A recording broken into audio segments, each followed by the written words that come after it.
بسم اللہ الرحمن الرحیم۔ تمام ناظرین کو اسلامی سبق آموز چینل میں خوش آمدید اور محبت و برا۔ السلام علیکم ورحمۃ اللہ وبرکاتہ۔ ایک بوڑھی عورت مسجد کے سامنے بھیک مانگتی رہتی تھی۔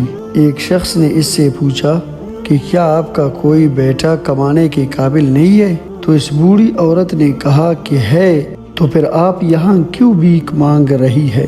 بوڑھی عورت نے کہا کہ میرے شوہر کا انتقال ہو گیا ہے، میرا بیٹا نوکری کے لیے بیرون ملک گیا ہوا ہے، جاتے ہوئے اخراجات کے لیے مجھے کچھ رقم دے کر گیا تھا، وہ خرچ ہو گئی ہے، اسی وجہ سے میں بھیک مانگ رہی ہوں۔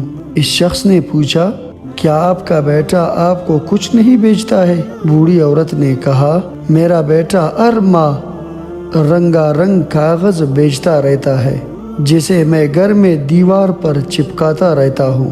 وہ شخص اس کے گھر گیا اور دیکھا کہ دیوار پر بینک کے 60 ڈرافٹ چسپاں کر دیے گئے ہیں، ہر ڈرافٹ 50,000 کا تھا۔ تعلیم یافتہ نہ ہونے کی وجہ سے وہ عورت نہیں جانتی تھی کہ اس کے پاس کتنی بڑی دولت ہے۔ اس شخص نے اسے ڈرافٹ کی اہمیت سمجھا دی تو عورت بہت خوش بھی ہوئی اور حیران بھی ہوئی اور پریشان بھی ہوئی کہ دولت کے ہوتے ہوئے بھی وہ بھیک مانگتی رہی ہے۔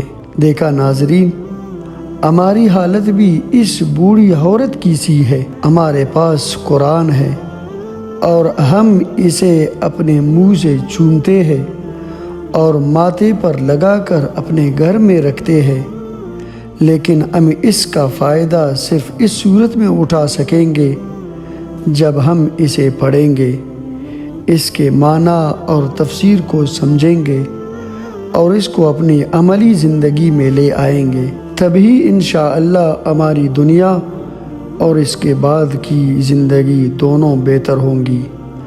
بہت بڑا خزانہ ہمارے پاس موجود ہے، لیکن ہماری جہالت، ہماری نادانستگی کی وجہ سے اس میں چھپے انعامات سے ہم سب محروم ہیں۔